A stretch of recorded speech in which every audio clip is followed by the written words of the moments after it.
I got myself a new desk chair. So this is from Staples. It's a Renaro bonded leather seating surface. Costs $150. It does recline. Comes in quite a large box. But I'm gonna go ahead and unbox it and put it together here. Alright, so in the box we have our wheels, where we attach our wheels here, the important part to move it up and down and all that stuff. We have our instructions here, and it comes with every screw that you're going to need, as well as your tool. Over here we have our armrests, and these are kind of interesting because they go backwards. And we have another armrest here. And then the last parts in the box are the seat itself and the back, as well as the headrest. So I'm gonna go ahead and put it together, and we'll see how it goes.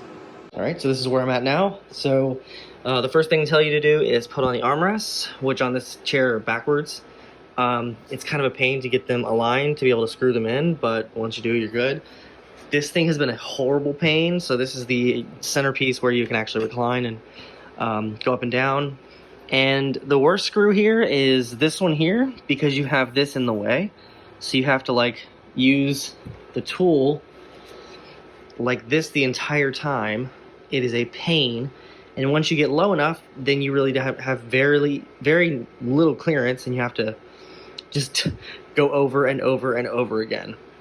Anyway, so from here I need to put this onto this, and then we'll get the backrest, put that on, and hopefully be done.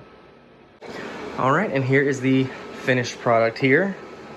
So this is Staples Renaro chair.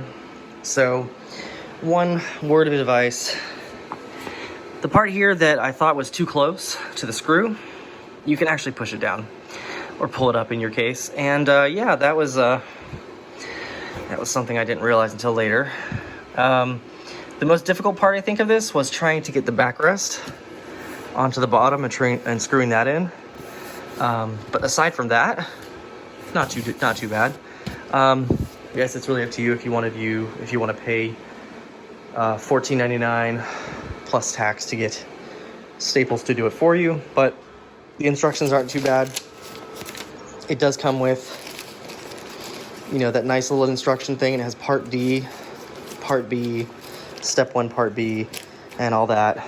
And the instructions are pretty easy to understand. Each piece of the hardware is included. Put the wheels on, put the gas pump in, screw on the armrest, and they tell you which screws to use. So use the big screws for each corner of the actual bracket there, and then the 3 screws hold in the backrest right here, and then you put it on top of the gas pump after you've done all that, and that's it. You're good to go. Behold the finished product. So I think it looks pretty nice.